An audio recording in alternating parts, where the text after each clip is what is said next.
Yá mo kí gbogbo ojú tó ń wò mí nílé lóko lẹ́yìn odi ṣé àlàáfíà ni mo bá gbogbo yín ọdẹ ọdún bí?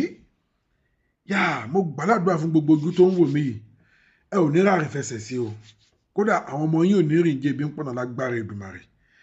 Àwọn àgbà náà bọ̀ wọ́n ní tí náà ò bá tán láṣọ ẹ̀jẹ̀ mà kí ń tán lè kan náà. Ṣẹ́rí ní èní mi ò lọ́rọ̀ púpọ̀ láti sọ mi ò lọ́rọ̀ púpọ̀ láti sọ torí ọ̀rọ̀ Yẹ́misí Òbéyì náà ni ìyàwó Olúalọ́ torí àwọn kan sọ wípé kí ló dé tí à ń gbèjà Yẹ́misí Òbéyì ṣé kò léèyàn ni ṣé kò lẹ́bí ni ṣé àwọn ẹbí ò lè jáde ni ìgbà tí bàbá sójà jáde bàbá Òbéyì Olúalọ́ dínà yín bàbá yìí àwọn ọmọ nǹkan tó dé tí bàbá yóò fi sọ̀rọ̀ mọ́ ok ìyá Yẹ́misí náà tún wá jáde ìyá náà tún ké gbàǹjarè kódà àwọn èèyàn ò tún tí gbàgbọ́ náà wọn ò tí ì satisfy ìgbà tẹ́ni tó kù fún Yẹ́misí ní bàbá jáde àwọn èèyàn ò satisfy ìyá tó tún bí Yẹ́misí gangan náà tún jáde ó tún ké gbàǹjarè ó tún kígbe kí gbogbo abiyamọ ayé gbà wọn tún ní sóhun nìkan ni ẹbí Yẹ́misí ni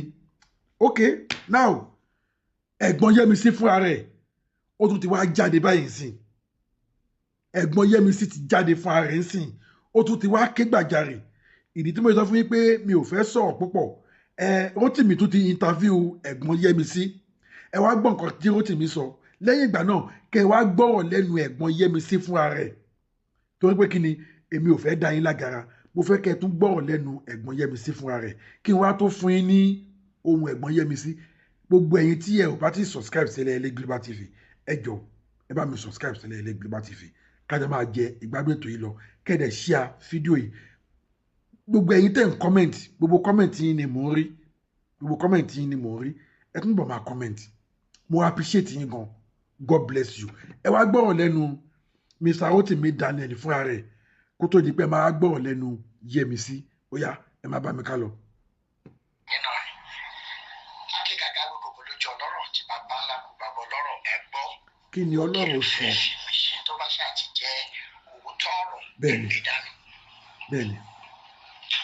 lórí ọ̀rọ̀ Prophet Olúalọ́ tó ń lọ lọ́wọ́ lórí wípé kó jọ níwọ̀nba àgbà tí ọ̀nkú ìyàwó rẹ̀ ti ń ṣe Major Òbé wọ́n ti sọ̀rọ̀ àti gbọ́ díẹ̀ lára ọ̀rọ̀ wọn ní ìtì Olúalọ́ fún rẹ̀ sọ fún kábíyèsí ìlú wípé òun ò mọ Major Òbé rí ìyẹn apá kan. bẹ́ẹ̀ni ó dì náà.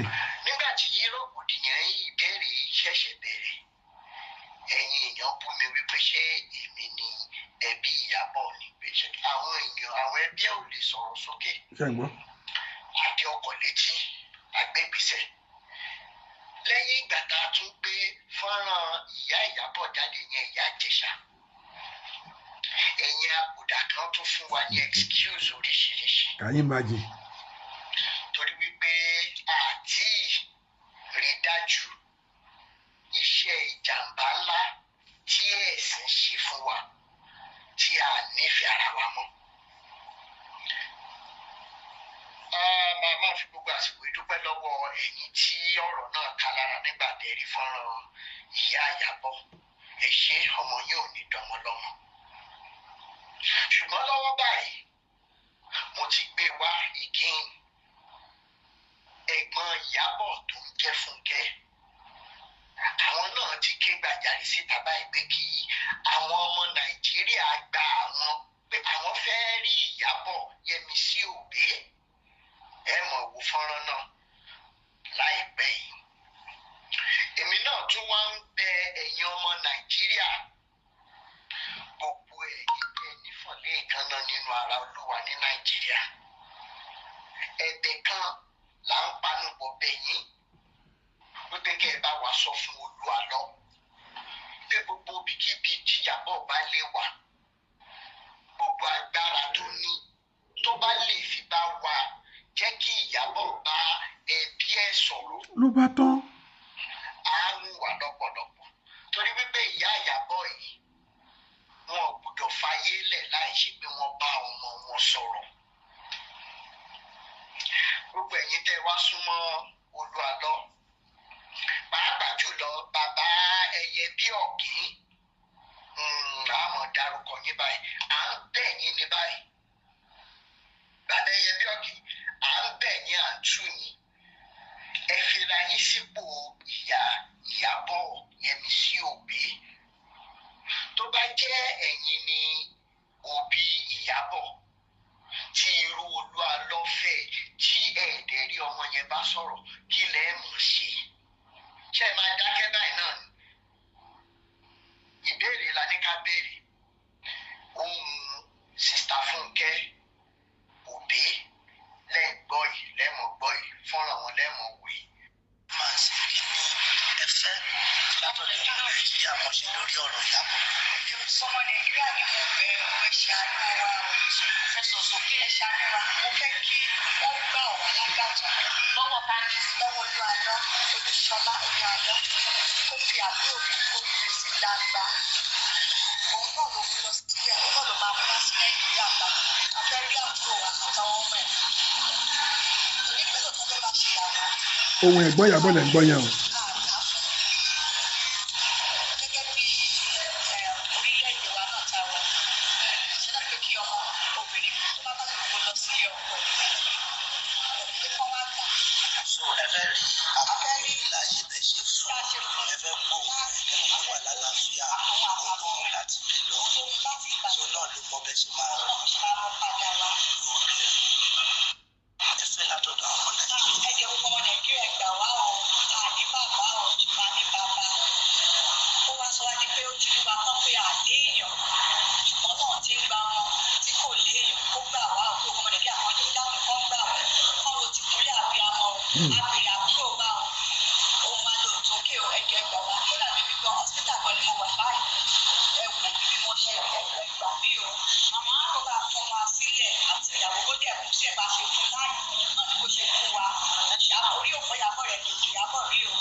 Because you think we're fooling around with these cases.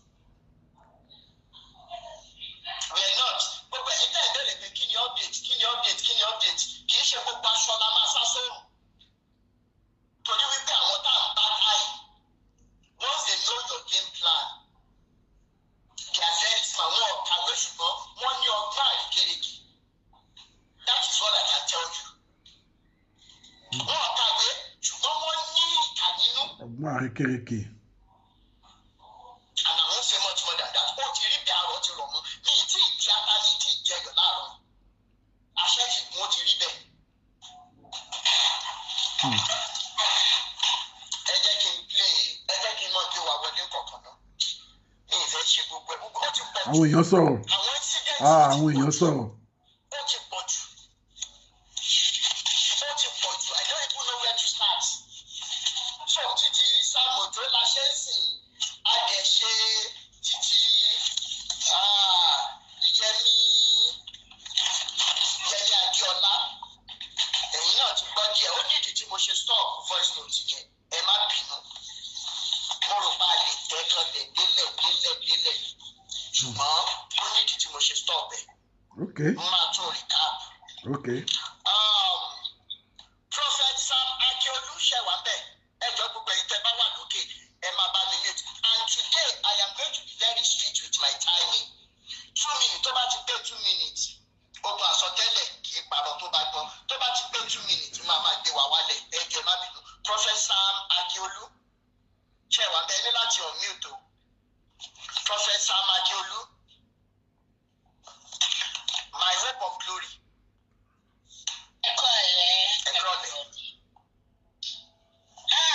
It's two things. One question I want to ask. I don't know if the family of the lady you are looking for is here because me fẹ́ bá inú wọn jẹ́. Uncle Rotimi, is this lady still alive? Ohun tó ṣe wá ń kàyéfì náà nìyẹn. Àwọn like. Every day you bring this topic, I have a negative energy that I don't think she's alive. Ẹ jẹ́ ká máa gbàgbọ́ pé bóyá Elédùmarè bá wa keep her alive. I'm sorry. I feel something bad has happened to her, and I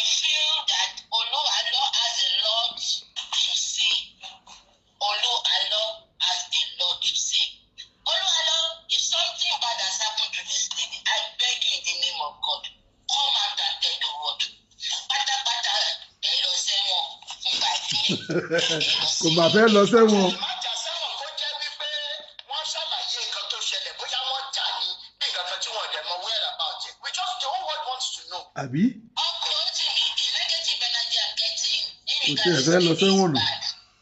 I'm not getting positive energy. I keep each time you bring the topic, I keep going straight to see if she's alive. But my heart pants. My heart pants all the time you bring a topic. The negative energy I'm getting is bad.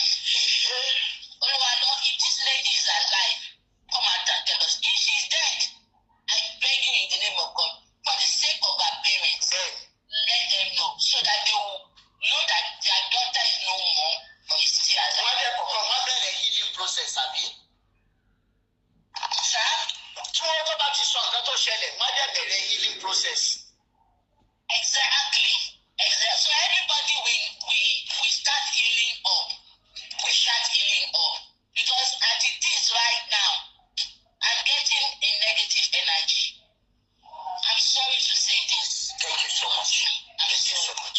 Gbogbo ìgbésẹ̀ tá à ń gbé àní sọ́ọ̀sì tá à ń sìn yóò yẹ yín gbogbo aṣọ tó la máa sá lóhùn. Ẹ ṣé ìyá mi. Thank you so much. Thank you. That's how so many people are feeling. Big Daddy, ẹ jẹ́ kí n sáré gbé yín sókè 2 minutes, sir.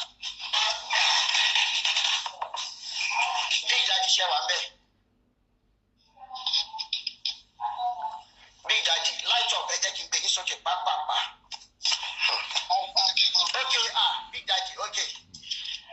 Àti mo bọ̀dé sà. Akí gbogbo ilé ṣe rí nǹkan tó ń ìṣòro sọ pé I'm totally down. The reason why is that I'm from a Christian family, though I belong to Anglican Church. Ṣé gbogbo àwọn nǹkan tó ṣẹlẹ̀ kò ṣẹlẹ̀ ní Anglican? But when I became a man on my own, I've passed through CAC, passed through all this Pentecostal, this is that. But from what I'm hearing on this program on a daily basis now, I will take in weeks. But I regret it. To fall into this Christian system. Because mo wá mo jẹ wá, bó mo wà ní òrìṣà ni ẹ̀ka tó ìgbé kí n jẹ pass through Christianity. Because what is happening now is terribly bad. And nǹkan tó wá ṣẹlẹ̀ nígbà people tó wà concerned yìí wọn ní conscience rárá. No more conscience, sir. No conscience at all. Some will just come like big Fẹ́mi àbíkílẹ̀ pé yẹn. Mo ń gbọ́ gbogbo ìsọkúsọ tó ń sọ. One foolish man again come up today now ló ń sọ̀rọ̀ rádaràda. Now, jẹ́rí nǹkan tó ṣẹlẹ̀ dípò kan tiẹ̀ tó kò kọ́ kóra wọn jọ kọ́ lọ pé kò yẹ kó rí báyìí. Ṣé mo orí gbogbo wa ń bọ́ sí kí ìgbà náà wá take as opportunity láti wá sórí social media.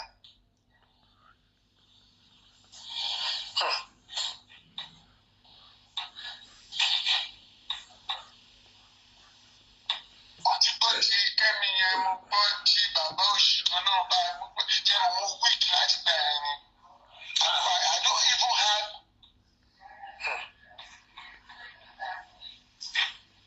Network, Big Daddy.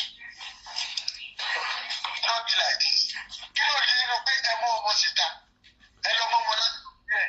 Ẹ sọ ẹ níyàwó. Àwọn òbí wa, gbogbo ayé ń wá ọmọ, ẹ lè dákẹ́, ẹ sọ̀rọ̀. Àwọn ọmọ wa ń dìde wọ́n wá sọ̀rọ̀ business, wọ́n kọ́ sáà sọ pé iye mọ̀ kí ni ẹ wú èmi down. And with what this last speaker said now, maybe something else has happened to that. I'm telling you. Traditional TV. Because if they can keep quiet up to this time, I'm trying to bring some people up to argue unnecessarily or to defend them unnecessarily. Maybe something else must have happened. Ẹjọ́ ìgbésẹ̀ tẹ bá gbé ìjẹ́rìí ìjà tí wọ́n náà ẹjọ́ ìdí ká jà kó dé Kò sí wàhálà, sir. There is no going back, sir. Tí ò bá ní àpẹẹrẹ, jẹ́rìí tí ò bá ní àpẹẹrẹ, ajá wa yìí ó dà gbé kòlù ní mínì. Ọlọ́run á fún wa ṣe. Thank you so much, sir. Ẹ kárí o. Light up, ẹ jẹ́ kí n gbé yín sókè. Thank you so much, sir.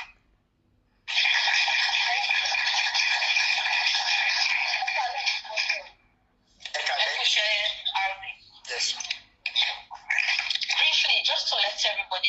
this platform. We are loving people. But as according to Bible, we should continue to sing and and ask the grace of God to abound. Kí ló wá dé ẹlẹ́ran ara ní gbogbo wa? Níbo ni ìgbà wo la fọ́jú náà? Ìgbà wo ni ará ilé wa? Ọlọ́run sọ Yorùbá yẹn náà. Wọ́n ní tára ilé wa tó bá ṣe kìíní kan tá a bá sọ fún. Tí ará ilé wa bá jẹ kòkòrò mọ́dùnmọ́dùn, àìsàn ò ní jẹ́ kí gbogbo ará ilé ní ìsinmi. Where did we get here? As Baba says, Ojú tì mí to say that I was a Christian. I was in this mess for a very long time. When you meet with one-on-one with people who have been, I don't know how to preach to them. When you hear their testimony about what so-called the men of nonsense, it's very, very unfair. And that's what we are trying to, work together on this platform. Pay humanity first. And then some people will be coming here and saying,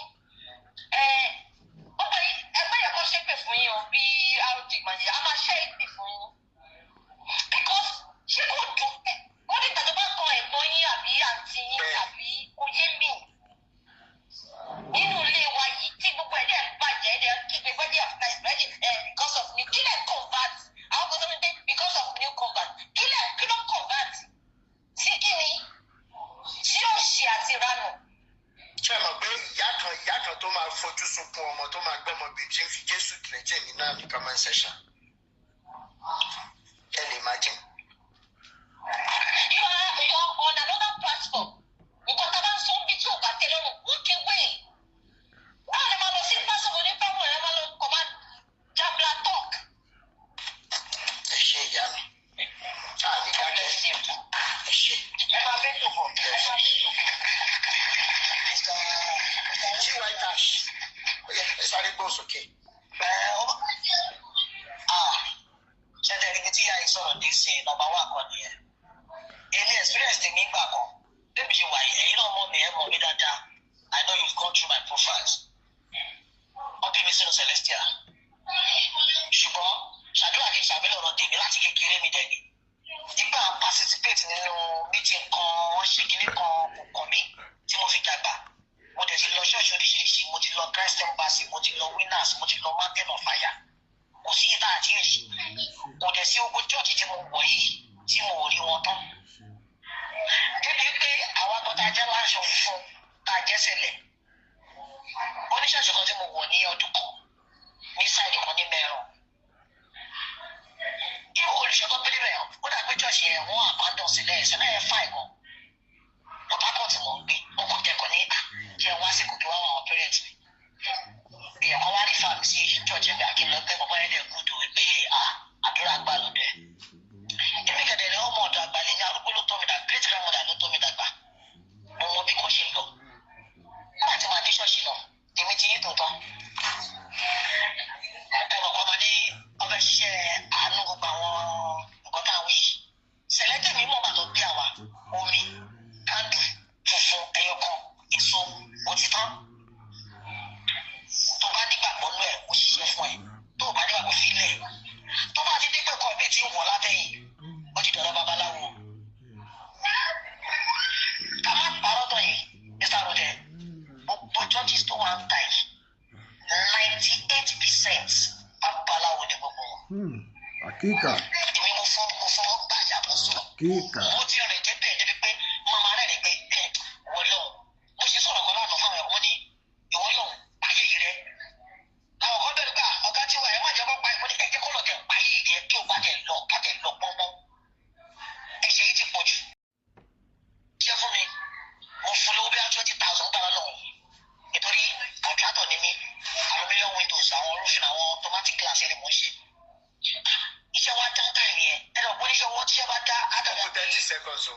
Ayé pẹ́ sí ọ̀lẹ́. So, wọ́n á wà wọ́n á dé ọ̀dọ̀ gbọ́dọ̀. Nígbà tó máa sọ̀rọ̀ tó ló bá ní iṣẹ́ tó fẹ́rẹ̀ sẹ́yìn máa sí náà. Wọ́n ní ohun iṣẹ́ náà jẹ́ pé ohun tí máa ń pè sí orí tútù orí gbígbẹ ọ̀nà pé orí tútù àtọ́jú ní kọjá ohun yẹn láti ẹ̀kọ́ ara èèyàn ó wà lára nǹkan tí ó lò tó fẹ́ ní kẹ̀mí máa gbé kí máa gbé lura.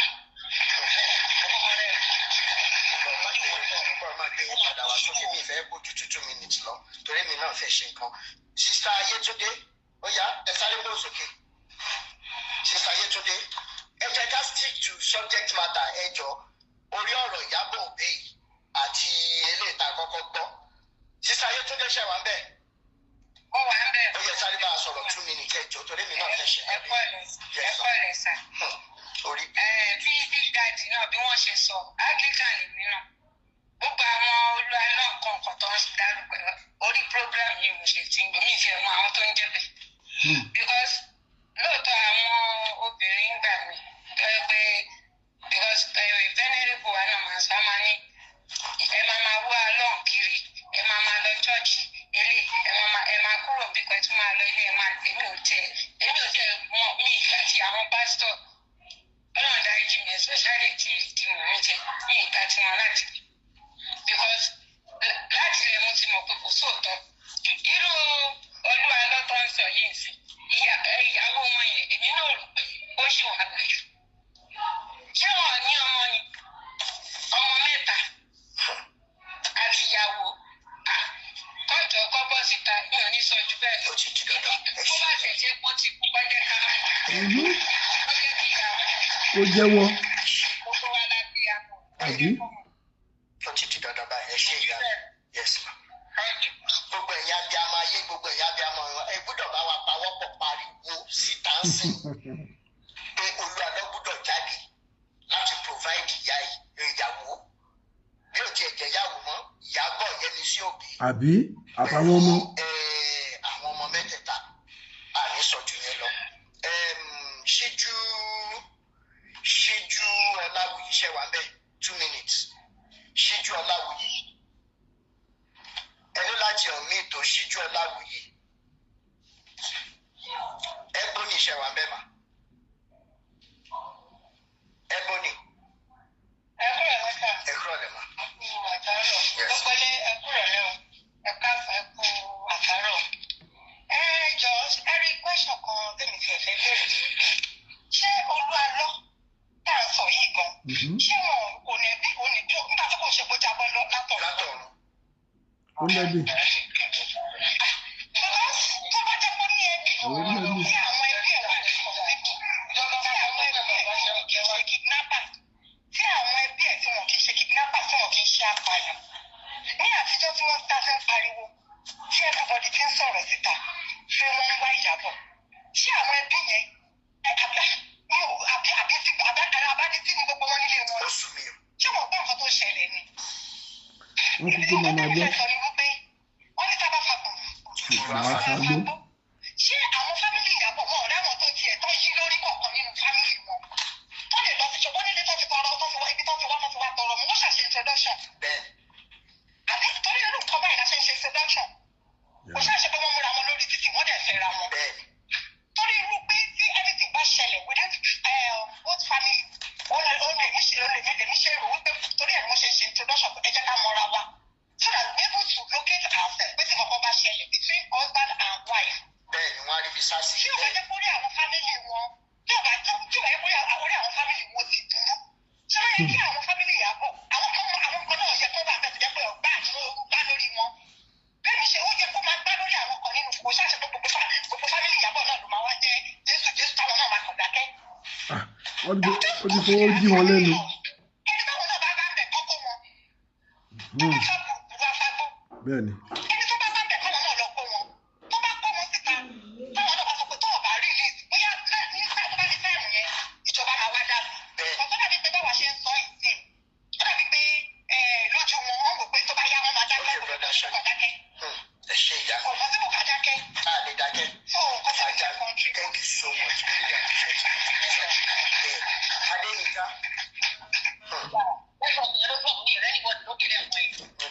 Most of the content for Aunty Izzy sọ. Number one, ní gbàtà kọ́kọ́ gbé kínní yìí wá. Ẹ̀gbọ́n wọ́n yìí ó sọ pé torí pé wọ́n pa àwọn torí ẹ̀ làwọn òṣèré sọ pé àwọn ọ̀rẹ́ tó máa jà fáwọn. ṣé gbogbo wọn náà ló wá sùn ó dín díẹ̀ mí náà máa tẹ́lẹ̀. ẹ lọ́mọ mẹ́ta. ó ní hàn kí n ṣe mọ̀ ní pé ó ti pé ọmọ mẹ́ta ẹ̀yìn ìwọ báwo ò rí bẹ́ẹ̀ sí ọ̀rẹ́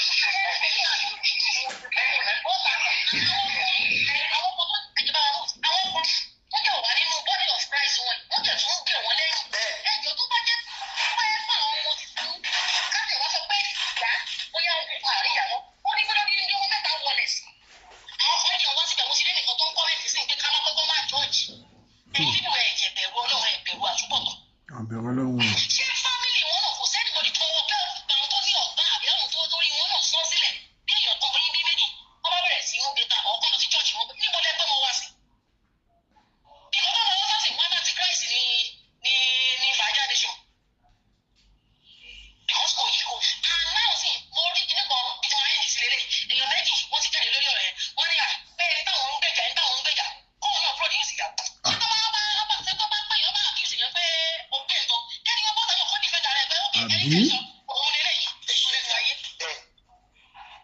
kò dẹ̀ lè jáde.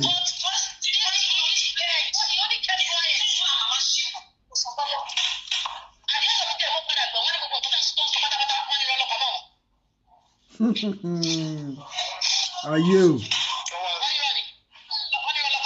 ayé o ohun tó wá glaring báyìí. nǹkan tó ṣẹlẹ̀ ní wípé Adéyínká nǹkan tó ṣẹlẹ̀ ní wípé nǹkan kan máa sọ fún gbà náà bóyá àwọn bàbá tó bá wà lẹ́yìn á máa sọ pé má wọrí máa ṣe nǹkan tó ń ṣe lọ nígbà tó bá yá yóò sùn wọn yóò rẹ̀wọ̀n wà láì kì í ṣe ọ̀rẹ́rẹ́ kó jẹ́ kí n máa ṣiṣẹ́ lójoojúmọ́ tí màá tún máa gba extra time ní iṣẹ́ tó ní ìwádìí iṣẹ́ lónìí la máa fi ń dráàgì ètò yìí wà lẹ́yìn náà fẹ́ mọ̀ nìṣó ẹ máa fẹ́ mọ̀ nìṣó atẹ́gùn kan kò lè fẹ́ sí láyé a máa fàjà tẹ́ bá gbọ́ fàjà wàá provide ọmọ ẹ wàá provide àwọn ọmọ ẹ because èèyàn ni wọ́n. So much.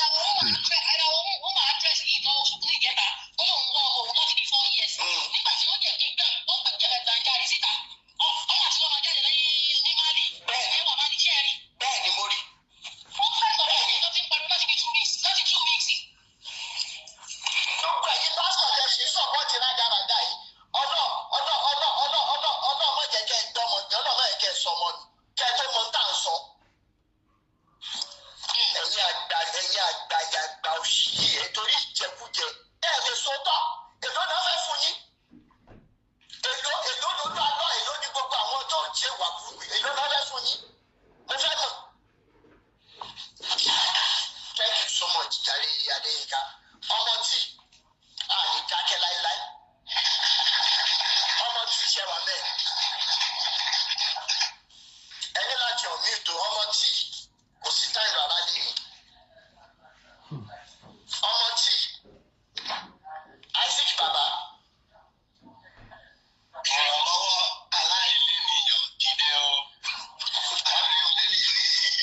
bàbá mi, thank you so much. Bumsy Fabrics, thank you so much, Isaac. Ní dákẹ́, kò possible. Bumsy Fabrics, ẹjọ́ gbogbo ẹ̀yin tẹ́ bá wà lórí Facebook, tàbí YouTube tẹ́ bá fẹ́ dá sí ètò yìí torí bẹ́ẹ̀ lè má fẹ́ sọ̀rọ̀ lójú gbogbo ayé ṣùgbọ́n ẹ fẹ́ sọ̀rọ̀ lórí WhatsApp ẹ kàn send message sí mi lórí WhatsApp number +234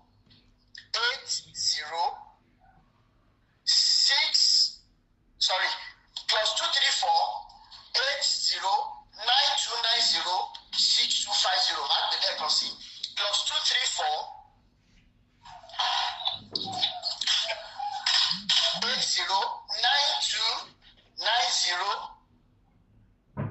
8092906250.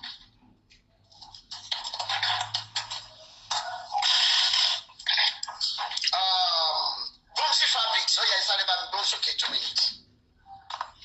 Gbogbo ilé ẹ̀kọ́ ilẹ̀ o. Ẹ máa kúrò lẹ́yìn yá. Yes. All strength lágbára náà kò ní sí ikú rẹ̀. Amen. Ẹjọ́ ẹgbẹ́ fún pé mo fẹ́ bí fáwọn tó wà comment section tó wà kọ̀ọ̀kọ̀. Ìfọ́ tó ṣẹlẹ̀ sí tó wà níyàbọ̀ yẹn, á ṣẹlẹ̀ sí gbogbo ọmọ wọn tìrántì.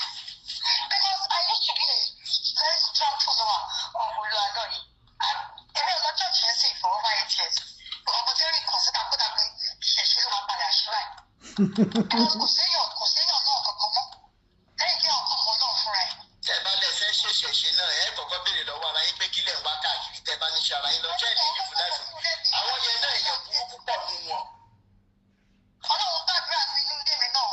Nínú wẹ́ tàbí wọ́n kọ́ jọ yín sà. Wọ́n yẹ fún àyè máa castigate àwọn pípẹ́. Tó fún ojú kò mú gbọ́ pọ̀nà mílẹ̀ pé. There was a time on the Lord's program I commented pé sà, where is your wife? Bẹ́ẹ̀ wọ́n blọ́ọ̀kì mi ní ìtì ẹ̀mọ́ lọ́sùn náà. Wọ́n máa blọ́ọ̀kì yín ni wọ́n blọ́ọ̀kì àwọn èèyàn níbẹ̀. Wọ́n ti ń wọ ẹ lọ́sìn. Wọ́n ti ń wọ ẹ lọ́sìn, wọ́n ti ń wọ ẹ lọ́sìn. Ọ̀dà jáde àpèsèntì this woman. Ṣé ó kú ni? Let the family know so they can start healing. Ṣé ó ṣe yìí? Let them know. Is she mentally sick? Like that other artist spoke the other time. I have a bad feelings too. I'm not sure Benny is still on. Let them come out. Okay, one sick you from there, don't you that love. Let us know. How can you just keep me? Sure, but we are not there. And when the Nigerian government even begin to hold these people accountable, when people can only this mama pale no lele, all in the name of fear of religious, you know them. Ẹ ṣe ìyá mi. Anything about this one again, we protect you. Ego, our against one for our mind. For some of take page, come on. Bẹ́ẹ̀ni, ẹ ṣe. Ẹ ṣe ìyá mi, thank you so much. Yeah. Gbogbo ẹ̀yin tẹ́ bá sọ fún lọ alọ́gbẹ́ mọ́ wọ̀ọ́rí mọ́ ṣe tó ń ṣe lọ atẹ́gùn òfẹ́ sí rọ́ọ̀lẹ́ pa. Àní tú ìkànnà lẹ́yìn ọ̀run yìí mọ́ Samuel ẹ̀ bá gbọ́n sókè jàre. Ó ti di gbòògbé. How do you go this for you? Please, I'd like to start this way. In this place, religion wise, truth, love and humanity, nǹkan táwa gbé dání nìyẹn. Ṣe Christianity and ṣe Islam and ṣe nǹkan. We are just, that's what we are doing. And anybody tó bá wá sí dé ìbàdí tó bá wá sọ̀rọ̀ Jésù ní bíbá ẹgbẹ́ láti láìkí nǹkan tá à ń sọ. Please, you don't have to be here. Because ṣé ọ̀ma ti lọ sí èmi náà máa lọ sí platform àwọn èèyàn tí mi ò bá ti láìkí nǹkan tó Èèyàn máa kúrò bẹ́ẹ̀ bẹ́ẹ̀. Àbí? ẹ má wàá pàrọwà fún wa bíbá yìí. Ẹ má wàá sọ nonsense fún wa ní bíbá yìí. Because tó bá jẹ́ àbúrò yìí àbí sísá yìí àbí kíní kan ní òyàbọ̀ èèyàn mẹ́rin náà wá ń sìn ọmọ àtọmọ ọmọ náà wá.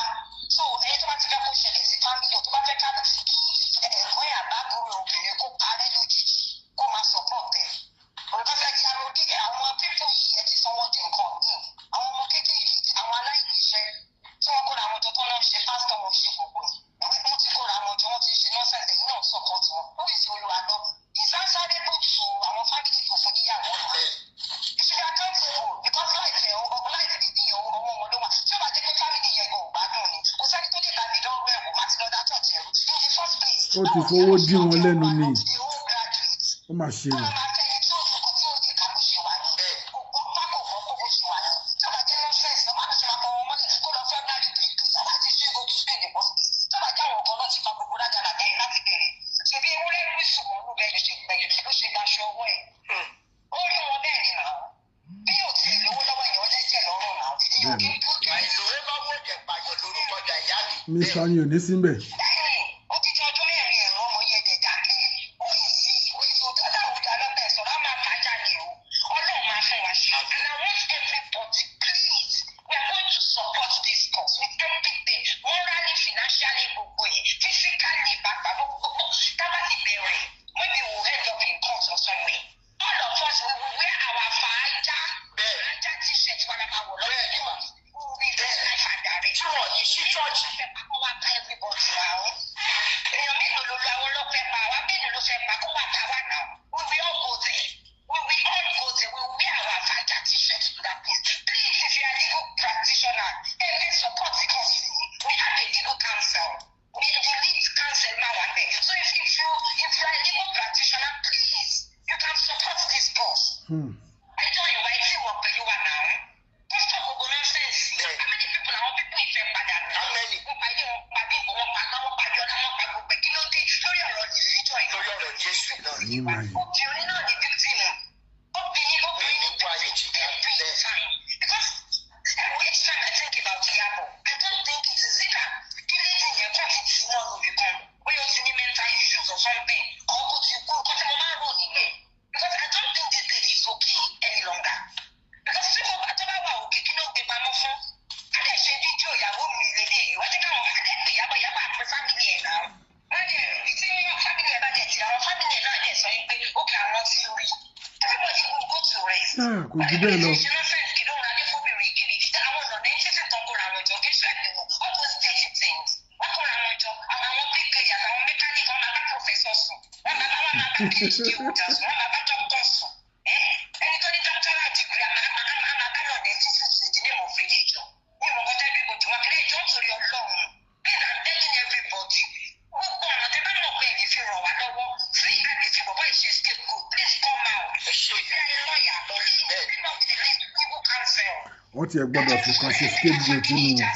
Please I beg you in the name of God because Elédùmarè làwa mọ̀ àmọ́ Jésù wọn rí tó fi wọ́n tó fi ń dayé orí Jésù náà dẹ̀ fọwọ́ lẹ́rán ó dẹ̀ rú òun ṣe gbogbo ìbàjẹ́ yìí wọ́n bá yàrá yé jẹ́ báyìí ẹ̀yà á máa pẹ́ jì. Ṣèlú Jésù yẹn lẹ́nìkan fi tẹ́tì ní Simpson ẹlòmíì tó sọ fún pé kí n má sọ̀rọ̀ Jésù lórí Facebook lórí page. Jésù wọn yẹn kó tó bá wà láyé sí kirikiri ló bá wà aṣọ his prison uniform gan ó máa ní embroidery. Bẹ́ẹ̀ni Jésù wọn tó gbé kiri Jésù wọn fẹ́ẹ̀ sọ gbé kiri tí ò lè sọ pé nǹkan tó ń ṣe ò dáa. Ẹ wo ẹ jọ ẹ I'm just pleased to find. Mo understand bẹ́ẹ̀ gẹ́gẹ́ bí àgbàmọ̀ bẹ́ẹ̀ mi ní wá yín tì ọ̀rọ̀ lẹ ti gbọ́ yẹn. Adéọlá Esther ṣe wà bẹ́ẹ̀.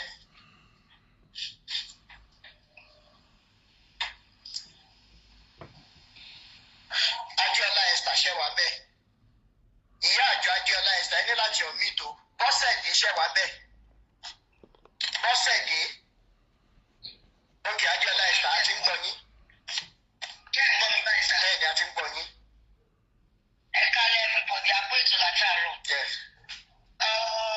Mi ò ní ọ̀rọ̀ púpọ̀ tí mo fẹ́ sọ ṣe mọ̀ mí ọmọ ayọ̀ ní mí movement church ní mí fully movement church. Èmi kàn lẹ́yìn pé lápapọ̀ mo jẹ̀jẹ̀ wò lé movement mo láìpẹ́ sí ìfòtí ló máa ń gbàdúrà dáadáa. Mo bí wọ́n gbàdúrà sí ọba bọ́lú alọ́dà ẹ̀sọ́ yìí mo kàn máa ń rí wọn ẹ̀kọ́ kan lórí online. Spirit mi ò fọ́lọ̀ wọn ẹ̀kọ̀kan wọ́n máa ń pín nǹkan jọ́kọ̀ mo wò wọ́n ń pín kan fáwọn èèyàn lẹ́bùn tó wọ́n á pín èmi àti ọmọ kan wá jọ sọ̀rọ̀ wọn ara kan náà ọmọ mi kan náà ní ti àjọ wà ní church wọ́n á dà bàbá olólùṣẹ́ òbí ìgbà wọn tí màá rí wọ́n á ní ṣe possible àti bàbá olú alọ́kọ́ má ti màá rí kí wọ́n á lọ Google mo ṣáà dìbò máa yí mo rí ìyàwó máa pọ́ ní ìyàwó ẹ̀ wà nílùú òyìnbó ọba kẹ́kẹ́ kí ní ìjáde jẹ́ pé wọ́n wá ìyàwó wọn rí ìyàwó wọn mo kàn tó àgbà ẹni tí máa ń fọ́lù yìí mo ṣáà ń gbọ́ oríṣiríṣi yàtọ̀ ṣó possible ṣá torí kò possible kí wọ́n wà ó bí bàbá olú alẹ́ ṣe wà they know him all over the world àwọn CAC wọ́n fi jóye wọ́n lè ṣí àmọ́ ìyàwó wọn. Nígbà tó epo lóṣì ní gbogbo àwọn tí wọ́n jọ ń pátá jọ ń kú wọ́n sọ àwọn èèyàn di àgùntàn tí wọ́n ń pa jẹ́ gbogbo ìgbà. Mo ráwọn ìyàwó ẹlòmíì ló ìyàwó ẹ̀ka fún program wọ́n lè ṣí àríyàwó tiwọn. Èmi wò pé ó yẹ kí wọ́n bọ́ síta tí wọ́n sọ̀rọ̀ ìyàwó mi bí tó wà nílé bí táwọn ọmọ mi wà ẹni ẹ ń bá mi jiyàn pé àdéhùn ọ̀ríyàwó wọn ti bímọ mo wá lọ Google mo rí ẹni yìí bẹ́ẹ̀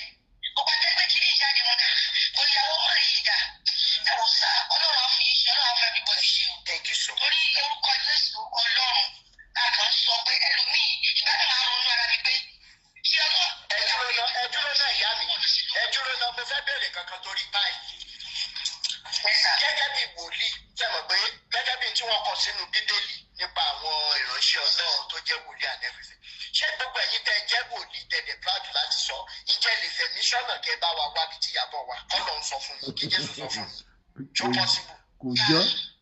àtìgbà tẹ́mi ti ń gbọ́ kiri mo believe pé ẹni yóò sì láyé mọ́. jẹ́ believe ni àbí tí Jésù sọ fún mi. nǹkan sí ẹ̀mí spirit mi bá mi sọ nìyẹn. jẹ́ nípa àdúrà ò ṣe àdúrà kẹ́ tún sọ iná ṣé ẹ believe gbàdúrà la ṣì nílò Nàìjíríà báyìí àbí action wa. àdúrà náà máa ṣiṣẹ́ àtàkùn yẹ́rẹ́ àdúrà torí fẹ́ẹ̀kì ti pọ̀ jù. ẹni sùúrù nígbà tó original gan wà 1987 newspaper kan jáde ní ìmọ̀ bóyá ẹ̀yìn tí bàbá Kúmúyì ní pé ká mọ̀ pray ẹ wá wo bí àdúrà yẹn ṣe sún wa débi tá a délé ni ṣe ká sì máa gbàdúrà ìyá mi Adéọlá Esther ṣe ká sì máa gbà. mi lè sọ tẹ́lẹ̀ bá gbàdúrà o ohun tẹ́mi sọ ni pé ẹ̀mí mímọ́ ti sọ nínú ayé gbogbo sọ láwọn èèyàn ìwọ́n tó dé ọba lẹ́rìí ọ̀mí mímọ́ wà láì gbogbo àwọn òṣìṣẹ́ wọn ni. Godfather ẹ jẹ́ kí n sáré gbé yín wọlé. tá a bá fún wéèrè lọ́kọ́ ọ̀gá rẹ̀ náà ló máa roko sí. gbogbo àwọn tá a bá gbé wá sókè tó jẹ́ pásítọ̀ prọfẹ̀tì tàbí kínní àwọn èèyàn lẹ́mìí mímọ́ náà ni gbogbo wọn máa ń sọ. ó yá bàbá mi à ń gbọ́ yìí. bẹ́ẹ̀ àwọn pásítọ̀ àti jíò ní Nàìjíríà àwọn ni amọ̀niṣe ní àfà ìmọ̀niṣe ní aṣẹ́nibánidárò bẹ́ẹ̀ ni. ìgbà nígbà bá gbé gọ́ọ̀mẹ̀ntì lọ́ba wọn ẹ̀sìn mọ gọ́ọ̀mẹ̀ntì olúwo ẹ̀ tí wọ́n ṣe wọ́n ẹ̀gbọ́n wọn ẹ̀sìn wọn tó tóbi. wọ́n á gba pátá àti búrá lọ́wọ́ wọn. fámìlì ìyàwó àná gbogbo ní ẹ̀sìn tẹ́gbọ̀n ẹ̀sìn gbogbo wọn. It's quite unfortunate. Òjijì ọmọ mẹ́rin náà sọ káláàrí ọkàn nínú ọ̀rọ̀ bá nílẹ̀ wọ́n lè lọ ṣe wèrè kí gbogbo ayé kọ́kọ́ mọ̀ ó dára wọn sí gbogbo títí wọ ẹ̀sìnká. Ìjọba ìlú ààrẹ ó máa ṣe wọ̀ ó ṣe máa lọ. Ẹ̀wọ̀n ẹ̀kọ́ sáté ṣẹ́ńtà àwọn ẹ̀mí tẹ̀bí o ó ṣe tẹ̀bí o. Ó ṣe máa ń gbé wá àjẹmásùn tó máa ń rí bẹ́ẹ̀ wọ́n ti sọ fún ìdàkúdà.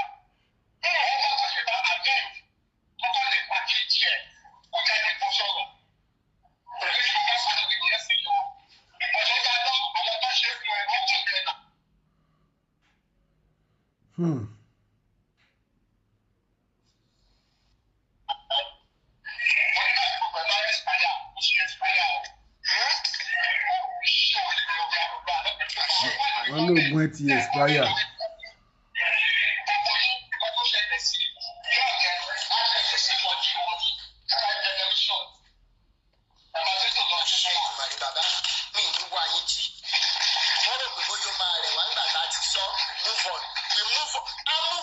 wọ́n ti gé Àṣàkẹ́ wa létí lọ ẹgbàgbé Àkẹ́jù lọ́mọ ṣe wà bẹ́ẹ̀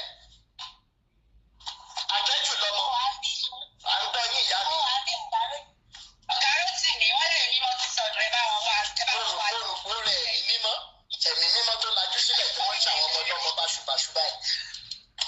owó kí gbogbo ilé nǹkan tí mo kàn fẹ́ sọ ni wípé iṣẹ́ rí ó ti pẹ́ torí pẹpẹ CAC ti ń rùn ọmọ CAC lè mí o nígbà kan rí ó ti pẹ́ torí pẹpẹ CAC ti ń rùn látìgbà tí wọ́n ti ń ja ìtẹ́rìmù àti kí ni orúkọ kejì tí wọ́n ń pè ìtẹ́rìmù àforọ̀ tó ti ń fògùn wọ́n fi ìfúnpá wọ́n fi ó dè léra wọn kiri. Can you imagine? àgẹ́ni orí pẹpẹ CAC ti ń rùn ṣẹ́rí ní ṣe àyíbábá ìyá máa yìí ó lè gbé bóyá ìyàwó ẹ̀ bóyá ó fojú kó kankan tí ò yẹ kó kó. àṣírí kò wá lè. ó ṣe kí ni Ó ṣílé awo wò. Ó ṣílé awo wò. dájú wa àdó bí ó ṣe lè sọ̀rọ̀ mọ́ nìyẹn bí ó ṣe wò ó nìyẹn wọ́n wá wò pé ìwọ ọ̀rẹ́ wọn ọ̀kẹ́rẹ́lẹ̀ mo rò pé lọ́ọ́ tó ṣẹlẹ̀ sí wúmà ẹ̀ nìyẹn mo rò pé àwọn ọmọ náà wá wà bẹ́ẹ̀ àwọn wá wò pé mọ́mí wa lẹ ṣe báyìí sí bó tún ṣe pa àwọn ọmọ lẹ́nu mọ́ nìyẹn. so nípa ti ìyá bàbá tó sọ wípé Anglican làwọn lọ ṣe rí Anglican ìmílẹ̀ experience Anglican wèrè ní gbogbo wọn síbi tí ṣe ò sí. wèrè pásítọ̀ Anglican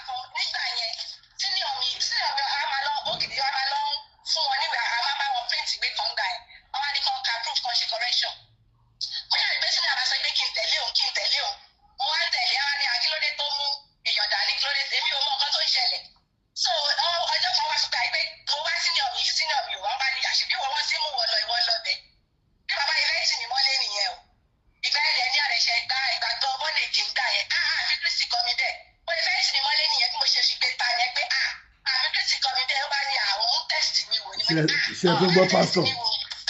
test mi wò lẹ́yìn náà máa yẹn àṣẹ gbogbo ọmọ ìjọ ló ń ṣe bẹ́ẹ̀ fún mi ìjẹun máa yẹn ti kú sí mi ìrántí orúkọ wọn oníṣe St. Paul Anglican Church ní odò ọ̀nà àbáta ibẹ̀ ló wà ní Ìbàdàn bẹ́ẹ̀ ni St. Paul ibẹ̀ ló ń lọ àṣọ ṣe bẹ́ẹ̀ sí gbogbo ọmọ ìjọ ìgbà kan wá ka mú rò pé àjọ sì yẹn ti pọ̀ jù wọ́n ṣe sáàkì ẹ̀ nìyẹn àdéhùn kò lò bóyá bí wọ́n yẹ ọtí rẹ̀ ní so Anglican ó wà bẹ́ẹ̀ kó síbi tí sí wèrè òsì nítorí Jésù wọn sọ pé òun àlàáfíà sí ayé ìdá ló wá rán ó ń da gbogbo ẹ̀rú nìkan sí kankan tí Jésù wọn ṣe ju pé kó dà wọ́n lọ so ìtọ́jú ṣẹlẹ̀ sí báyìí nìyẹn justice must be stand for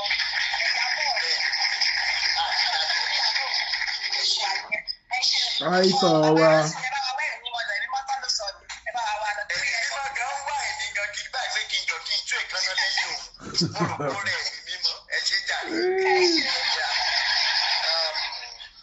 Ẹ̀mí mímọ́ ti sá lọ.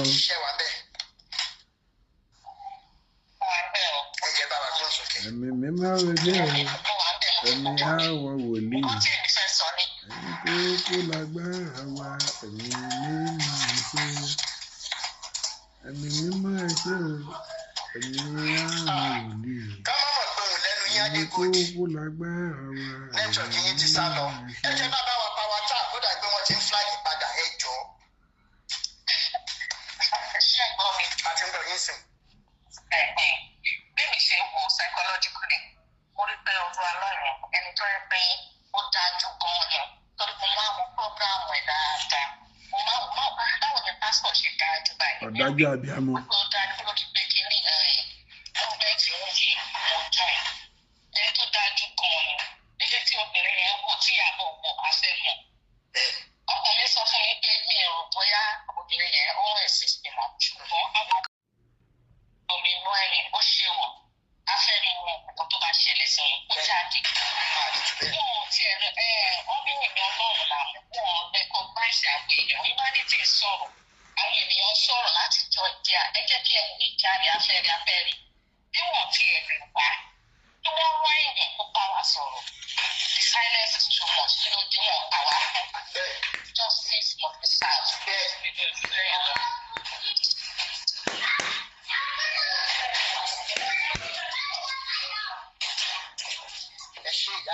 Thank you so much. ẹ jẹ́ kí n fi torí àwọn ará YouTube àti Facebook.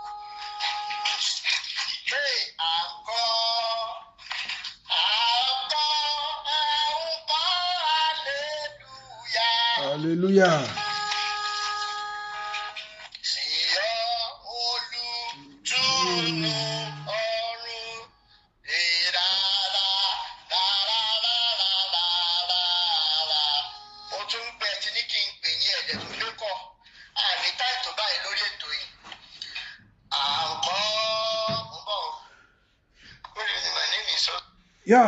Ọ̀rọ̀ lẹ gbọ́ yẹn mi ò fẹ́ dá yín tèmi lágara ọ̀rọ̀ lẹ ti gbọ́ lẹ́nu àwọn èèyàn yẹn àwọn èèyàn dẹ̀ ti sọ̀rọ̀ lóríṣiríṣi àwọn èèyàn dẹ̀ ti ń jẹ́ kó yé pé Olúalọ́ tó bá ṣọ́ra níbi tọ́rọ̀ yìí ń lọ yìí ó máa ṣẹ̀wọ̀n ẹ jọ̀ọ́ gbogbo ojú tó ń wò mí kí ló wà nù kí Olúalọ́ gbéyàwó ẹ̀ jáde àbí wọ́n níyàwó ò ṣe rí níta ni àbí ìyàwó tó fẹ́ àbí ṣé mínísírì náà ló sọ wípé o gbọ́dọ̀ fìyàwó ẹ̀ hàn gbogbo àwọn pásítọ̀ tó kù lásán rí ìyàwó wọn ó ṣe jẹ́ pé Olúalọ́ ni ò fẹ́ gbéyàwó tiẹ̀ jáde ọ̀rọ̀ lẹ ti ń gbọ́ yẹn o a ní láti la inú ara wa ká kó ọ̀rọ̀ sí mọ́ bá a ṣe máa sọ́nà lélẹ́yìí òun ni mo ṣe ń bẹ ẹ̀yin tèmi ẹ̀yin lólùfẹ́ mi ẹ bá mi share fídíò yìí kó sàkúlẹ̀tì àwọn èèyàn káwọn èèyàn gbọ́ kán lè kọ́gbọ́n látara ẹ̀ káwọn náà lè mọ the next thing to do èmi ń tèmi báyìí nísìn èmi ò gbójúlé pásítọ̀ kankan mọ́ mi ò gbójúlé anybody mọ́ Ọlọ́run ọba mi tó ṣẹ̀dá yí òun ọ̀run òun ni mo gbójúlé àdúrà tí n bá gbà nínú ilé mi ó ti tó mi tí n bá lọ sí church mo kàn fẹ́ lọ káàṣì fọ́ọ̀n ni kò sí pásítọ̀ tó lè deceive mi mọ́ kò sí pásítọ̀ tó lè ṣe abracadabra ọlọ́run sọ pé kí ọlọ́run sọ pé ọlọ́run sọ pé ó sọ sínú àpò ẹ kò ṣe fẹ́mi so èmi ti gbọ́n bóde àwọn gbogbo ojú tó ń wò mí náà ẹ̀yin náà ti gbọ́n but fáǹfààní àwọn tí wọn ò tí mọ nǹkan tó ń ṣẹlẹ̀ òun la ṣe ní ká máa share fídíò yìí ká dẹ̀ subscribe sílẹ̀ ilé Global TV ẹ dẹ̀ comment mo fẹ́ ká fi èrò ọkàn yín hàn lábẹ́ comment section ohun ẹ̀gbọ́n Ìyábọ̀ òun lẹ́tún ti gbọ́ yẹn o fún àǹfààní àwọn tó ń sọ wípé ṣé Ìyábọ̀ ò lẹ́bi ni ẹ̀gbọ́n bàbá ẹ̀ ti jáde ìyá Ìyábọ̀ ti jáde ẹ̀gbọ́n Ìyábọ̀ ló tún jáde yìí sì yìí o èmi ò mọ nǹkan tẹ̀yìn èèyàn tún wá fẹ́ rí tẹ́ ẹ̀ tún fẹ́ gbọ́ kẹ́ ẹ̀ tó mọ̀ wípé Olúwa ló ń ṣe nǹkan tí ò dáa ẹ jọ̀ọ́ bá mi share fídíò yìí kẹ́ ẹ̀ bá mi subscribe sílẹ̀ ilé Global TV mo tún padà bọ̀ ire o.